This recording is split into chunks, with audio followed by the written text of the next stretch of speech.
What's up? We are here. We are live. We are live. Welcome to another episode of Talking Reps with Randy and Choss. We're very excited to be here. Yeah, we are actually. We are very excited. Just ended a class. Had a good class. Had some wall balls and muscle ups. And what before that? Bench press. Yeah. Lots of bench press. Yes, it was fun. It was a good day. It's fantastic. But today is brought to you in part by IKEA cheap furniture. We've replaced our office chairs that we had in here before. But they were for people that would come in and talk with us or Choss or me or whatever. And so they were on the other side of the desk and they were like low riding. Oh yeah, sure. Nate. What's up, Nate? Oh, so funny. They were like low riding chairs. So when people would come in and we would talk about the gym and stuff. And so we would be like, towering. Yeah, above them. But that was the point. It was not the point. It was so weird. The point was to put them in a subservient position and us be in a dominant above position. Stupid. That's the whole point. That's how we break down people down, and that's how we get sales. That's how we get new members, is with those chairs. Weird. They were weird. Anyways. So now we got these new chairs from IKEA. They're fantastic. They're so comfortable. They're so comfy, and they weren't expensive. And we'll see if they fall apart, but they're very nice, and I love them. Yeah, and we put the other ones in the athlete lounge, and everyone was chilling today in them and looking like, oh, look at you guys in the chairs. You look so good. Chilling. Yeah, they were. They didn't even want to come and start stretching because they were so chilled. Because they were so chill. Yeah. So today, thank you, IKEA, for sponsoring this episode. Today, we thought we would dive into all things recovery. So I have our little sheet here that has all the notes that Choss didn't even see until just now. She doesn't even know what it says. He literally loves to do this. He loves to make these little sheets and agenda. And then Dubba doesn't let me know that there was an agenda. Yeah. And then I get off of a tangent. Anyways, a tangent. And it's hilarious. We even have a timeline. We have a timeline for our agenda. And right now the intro's done. That was it. 3 minutes. So it's time to move on. So today we're going to dive into recovery. We're going to talk about why recovery is important. This is a bullet list that I've made. Why we struggle to actually allow ourselves to rest and recover. The real benefits of recovery. And best practices to help you train smarter, recover better, and perform longer. That sounds like an erectile dysfunction medication commercial. I said that out loud, and all I could picture was on not Netflix. What's the channel that has commercials? Paramount Plus, and they always have the crappy commercials. Yeah, just enjoy on this. And it's always like, do you have problems with performing? And then it shows like a sad guy that's like 56 at a picnic, and he's trying to throw a football and just goes, That's what that reminded me of. Well, that's great. So we're going to talk about recovery.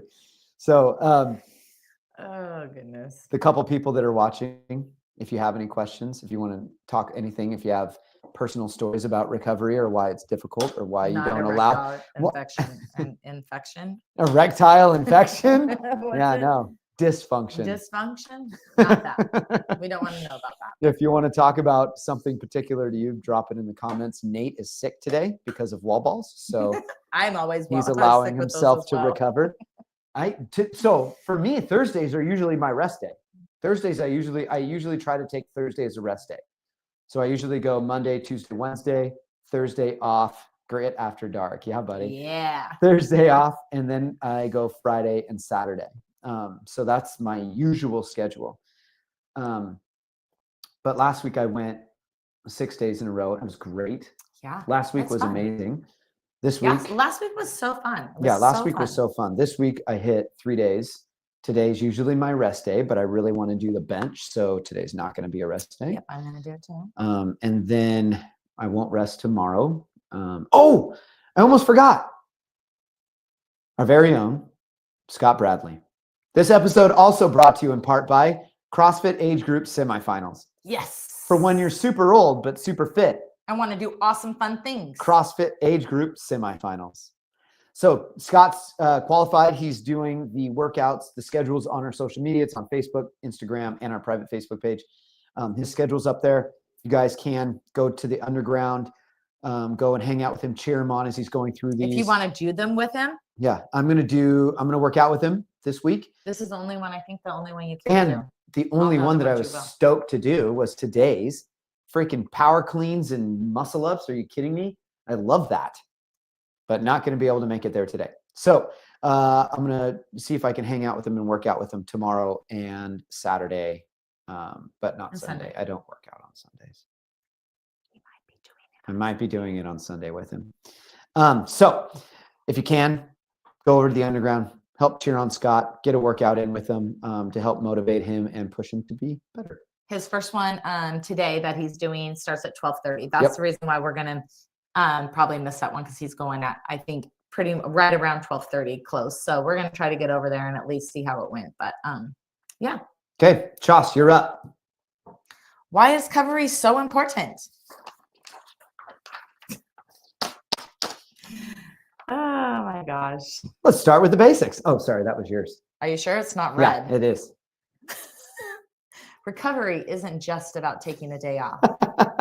I can't do that. She doesn't sound so right. I know I can't read off of a sheet. So we're just going to have a nice little conversation. Yeah. But a recovery is important for so many things. That's literally how your muscles recover and build strength. We come in here to get stronger. We damage the muscles. Yeah, we break them down. And that's the only way for them to build up is recovery. So that's when that happens. So it also helps us to, especially if we've been doing a lot of volume, or not necessarily volume, but coming in, it will help prevent injury. And gives that time for the body to just rest, relax, and then be ready to come back and work hard again. It helps with mental clarity. It helps with your performance as you come in here, especially if you have just been pushing and pushing and pushing. Your body needs it. You'll feel it. You will literally feel it. You'll be like, man, I'm just dragging today. Why am I just dragging? Your body needs a rest. It's literally telling you what it needs. And a lot of times we don't want to do that because we'd like to come in here and have fun with our friends. So let's talk about that.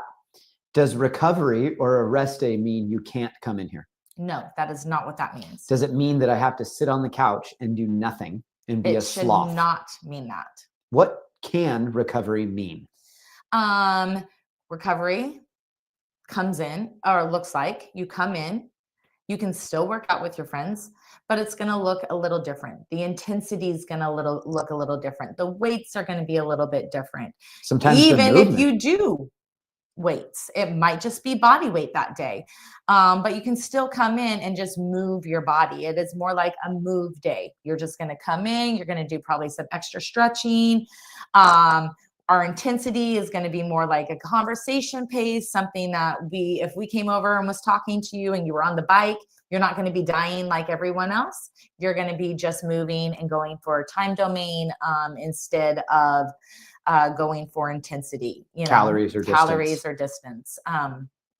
But that's what it should look like for a rest recovery day, especially if you're wanting to come in. So, and you have to be able to allow yourself to do that. And some people can't do that. Yeah, it is hard. It's hard to come in and allow yourself to have a active recovery day, but then look over and see your your best bro or best gal crushing it, and you're like, man, I want to crush it too, but it's my active rest day, so I can't crush it. And then you're like, screw it, I'm going to crush it anyway. I'm crushing it anyways. And then you've derailed your active recovery. You haven't given yourself and your body. And now the next day's not going to be good. And now the next day you're even you're in a bigger hole. We're going down. We're Because going down. your ego is so shitty that you can't shut it off to allow yourself the time to recover. I do have a shitty ego. I do really good at having a shitty ego. recovery days. Not for my entire life, but lately I've been doing a really good job at it. One way we can determine if we've been recovering or resting enough is sleep quality. Chas, how has your sleep quality been the past couple months? It's not awesome, but it's not because I am not resting. And not doing that. Weird. That is not why my sleeping is not wonderful the last couple months. I have multiple things of why it's not wonderful. But number one is perimenopause. Not awesome for sleeping. Does not help you. But on top of that, I have a little bit of a pinched nerve in my back that I am working through, and coming in, changing my movements and the things that bother it. I also have a little thing with my shoulder. I thought you were going to say me. Yeah, Randy has something with his shoulder. No, I have a little something going on with my shoulder. So I've been changing things a little bit there and working some rehab type stuff to get that better. I have been doing better, mainly because we are going to be grandparents. And I want to be able to do fun things with our new little man when he arrives in September. I cannot have this going on. It's not just about me anymore. It's about wanting to do fun things with and carry him around all the time. I want to be able to do those things, pick him up and throw him in the air. Like I want to be able to do all these, like a wall ball. Oh, I'm like going to be training today wall balls with, like I'm throwing my cute little against the wall. No, not against the wall, just up to there.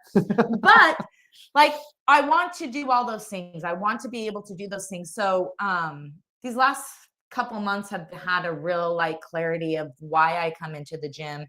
It has changed. I've had like these it's usually these major things happen in my life, and has had some more clarity of why I come into the gym and why I do what I do.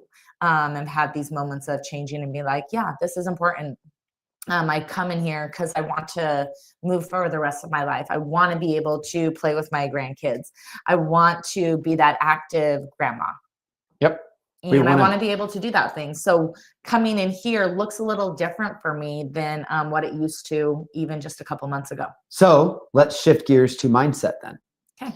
Some of the reasons, this is really for me. These are my reasons why sometimes I don't allow myself to rest. For me, I don't equate this for her. But for me, I can see, and I have seen in the past, rest equals weakness.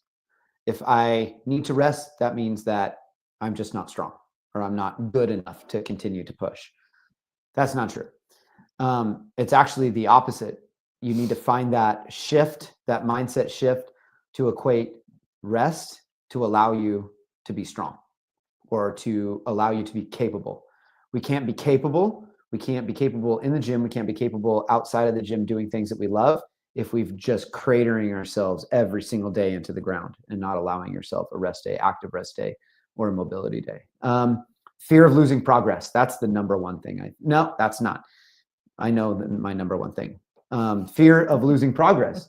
But that's true. You hear the saying like, it takes 6 months to build it, and then it takes what feels like sometimes 6 minutes to lose it.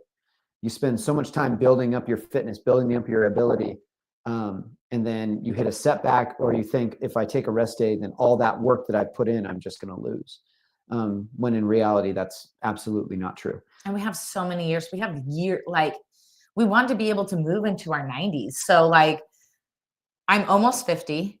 So that's 40 years.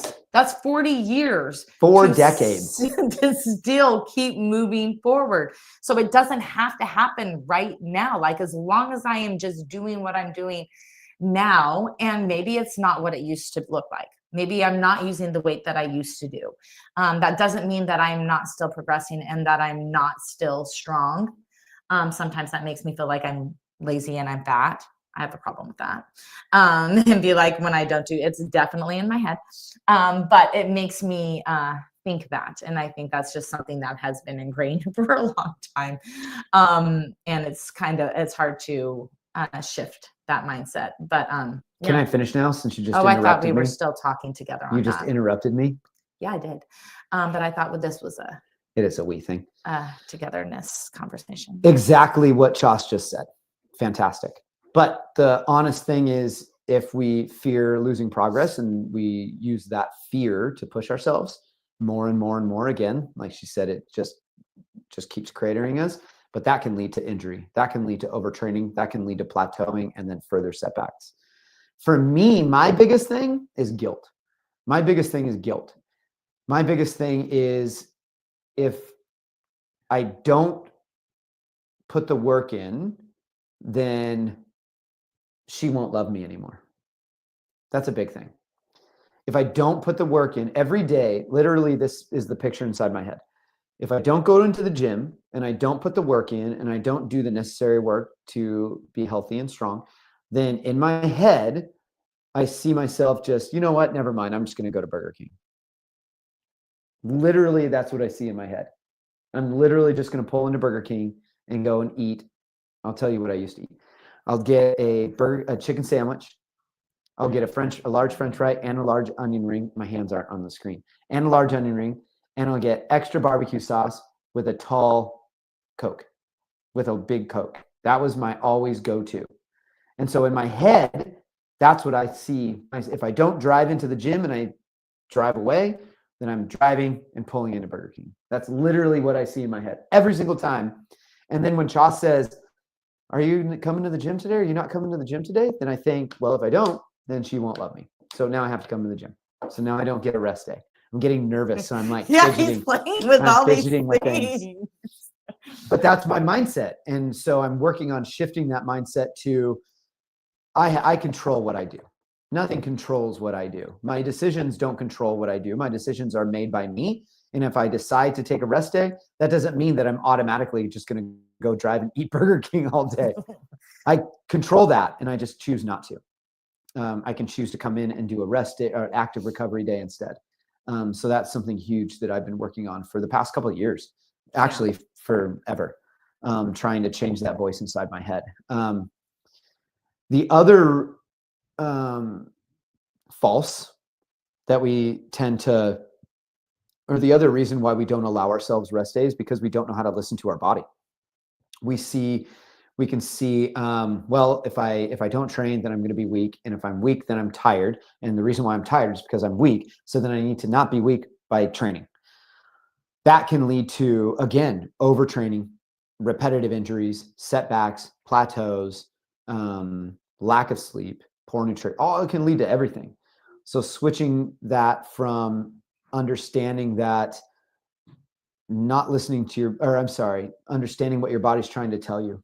Low energy, poor sleep, poor nutrition, poor digestion, all kinds of stuff, all can be signs. Poor mindset, poor negative self-talk, all can be signs of not allowing yourself to rest, recover, and overtraining. So understanding how to listen and what your body's telling you. And I also think it takes is like not comparing yourself to someone else and what their goals are. I know that sometimes it's easy to be like, well, that person, look at them. They're coming in this time. They're going this time.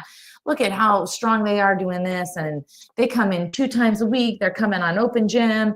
I don't see them resting, and on their rest days, they're doing this. And seeing, some of them are making progress too, but also realizing where your goals are and what you are why you truly come into this gym. And a lot of times people I don't think they truly know why know their true why of what they're doing, and then realizing, okay, this is what I need to do to get to my goals, not that person's goals or someone else's, but my goals. What is going to make me to move forward for whatever that goal could be. It's a lot of times people have goals when they come in. Other people. A lot of times people have goals when they come in, but that goal shifts when their ego starts setting foot inside their head and allowing the ego to come into the gym. And then they, like she was saying, then they start comparing to the person next to you when those people have different goals. We have different goals. And allowing, we all have different strengths too, you know? Yep. And allowing that ego to take over can also lead to overtraining and pushing yourself when you're not necessarily ready to do so, or pulling yourself away from your original goals and the goals that you should have moving forward. But it's hard. It is hard. But there's also people that are just genetically made like superhero strong people, and that they literally look at a dumbbell and now they have this new muscle, you know? And that's just how their body works and is made. Not all of us are the same. And so that comparison can mess with our brain quite a bit. Yep. So let's move on to benefits of recovery. If you want to just name off, and then we can just talk about them all together. Okay. Better performance, reduce injury risk, more consistency, improve sleep and mental clarity, and longevity and training for life. That's what I'm doing right now. That's the goal. My goal right now. That's the goal. Whether you're in your 30s, think of it like retirement. Everybody, when they're young, they're like, oh, I don't need to worry about retirement. That's so long ago. Who cares? I'm not even going to live that long, or I'm not going to have money to retire. So I'll worry about that later. I don't even care about now. But if you set up a retirement when you're in your 20s and 30s, you're going to be decades ahead of everybody else that didn't do it. Same thing with training for life. If you set up in your 20s and 30s, your goals, what you're getting out of training with us, and it's so funny to think of that, but we've been doing this for almost 15 years now, 13 years. We have people that started in their 20s and now they're in their 30s. We've had people that were in their 30s and now they're in their 40s, 50s, 60s. If you would have began with a goal of what we're going to do and slowly invest in that goal through your training, we would be set up and better off for training for life right now than we would have if we would have just been like, nah, I'm going to crater myself every year that I come in, and I'm just going to keep overtraining and keep plateauing and keep getting injuries and setbacks and coming back. You're going to be worse off for that training for life. The goal should be to move healthy, to be healthy forever, as long as we live, but then also to be an asset to your family, not just not a liability, right? So all these benefits that we're talking about, all these perceived weaknesses that we feel, shutting that off and focusing on the benefit will help us continue to move well and continue to be able to train, continue to be in the gym, continue to hang out with your friends, continue to say yes to all the fun stuff outside, continue to play cops and robbers with your grandkids. Yes. Be able to run and jump and hide and seek and all that fun stuff, or with your kids. That should be the goal. And so what we do inside here should reflect that, and that doesn't mean that we can't train for competition and we can't train for sport, because that's the fun thing about this.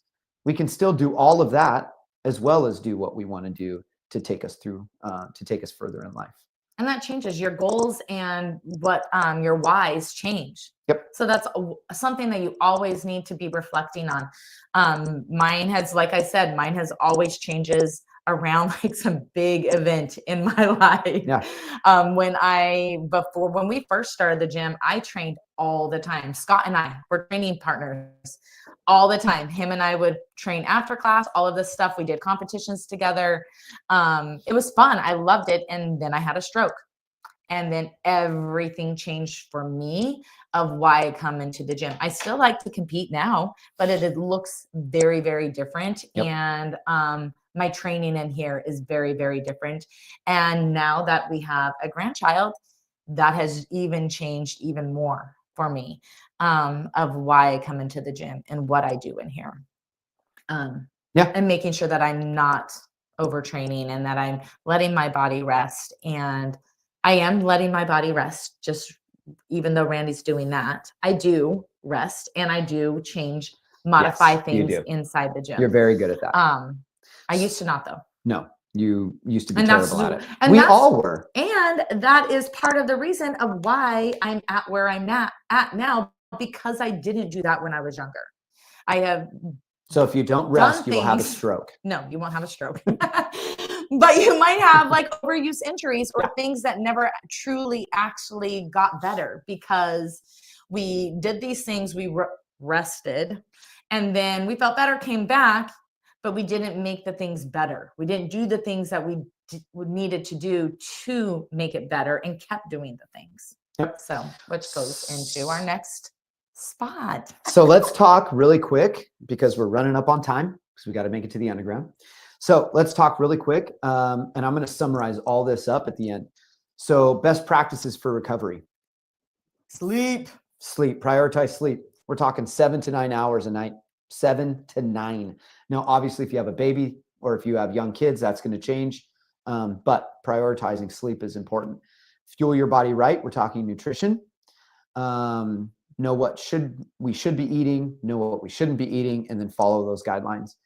Active recovery, again, not sitting on the couch. Move, walk, stretch, mobilize. Go to a hot yoga gym. Man, that'd be fantastic. Get a sauna, get a good sauna in. Again, back to mobility, soft tissue work, super important. Hydration and electrolytes. I'm on my second cup of coffee. My rule of thumb is I try to have 1 cup of water with, well, not 1 cup, 20 ounces of water with every cup of coffee. So I'm on 20 ounces of water, so I'm 20 ounces behind. And electrolytes. And then learn to listen to your body. I can summarize all this by set up goal setting sessions with Chaucerai. We can help you literally with all of this stuff for recovery, but somewhere in there are goals that all of you have. And it might not be recovery driven, but it might be, I need help with nutrition. I need help with active recovery. I need help with mobilizing. I need help with prioritizing sleep. I don't get good sleep.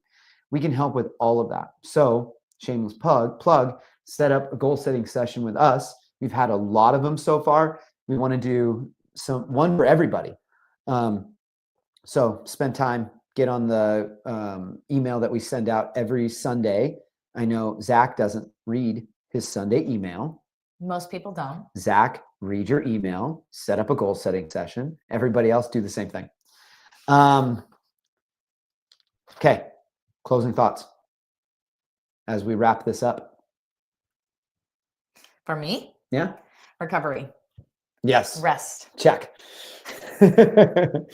Is probably one of the most things for your training. It is going to make you better. It's going to make you feel better. And it's going to make you feel better as you come into this gym, not just in life.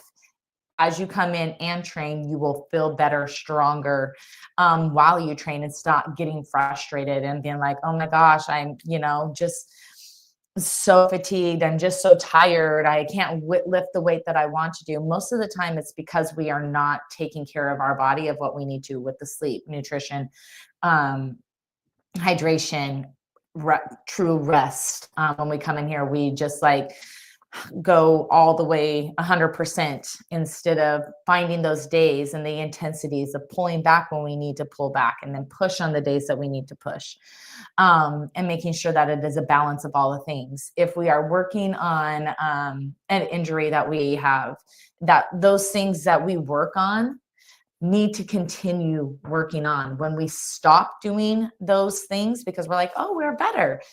The reason why we're better is because we did those things. That's something now needs to be part of your routine to stay feeling better through that. And I think that's a lot of times when people get frustrated and setbacks with injuries, is that they do the things to feel better, and now they feel better and they stop doing things that make them feel better. Stretching and mobility is huge for those things, huge. So make sure you guys are taking time to do that. I know a lot of us in here don't do that. We don't spend the time to do that. And I'm one of those people. And I'm trying to prioritize that with certain things. So to close, recovery, it's not weakness. It's not the opposite of training. Think of it from here on out as like the secret sauce. the seasoning, Ooh. the salt. Yes, Everything bagel. yeah, the everything bagel on your eggs or your tofu, whatever you eat, your vegetables. I love everything bagel on steamed broccoli and butter. So good. Holy crap. Think of recovery as that, the little piece that makes your training so much better. It's the strategy to move for the rest of your life. Incorporate it. So do us a favor, like this episode on YouTube, like it on Facebook. Send us a comment on the video, Facebook, YouTube, right on there. Comment. Let us know what you guys Nate want us to did talk a great about job. too. Yeah, look at that. Yeah, let us know what you guys want to talk about. But then also, if you have a gym friend, we all do, that doesn't know how to recovery, we all do, that doesn't choose mobility, we all do, share this with them. Call them out. Do it on social media. Tag them in it.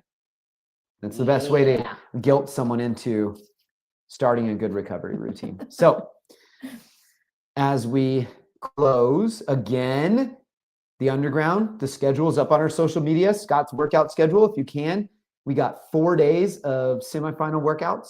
Head over to the underground during those times. Help cheer them on. Work out with them. Yeah, work out with them. We're very excited to cheer them on and help them get to the next stage, which is the games. Woo! We're very excited. All right, you guys. That's it for us. Like, share, smash the like button. Smash. Thank you for hanging out. Good job. We'll do better, and we'll encourage you guys to do better. Peace. Bye, guys.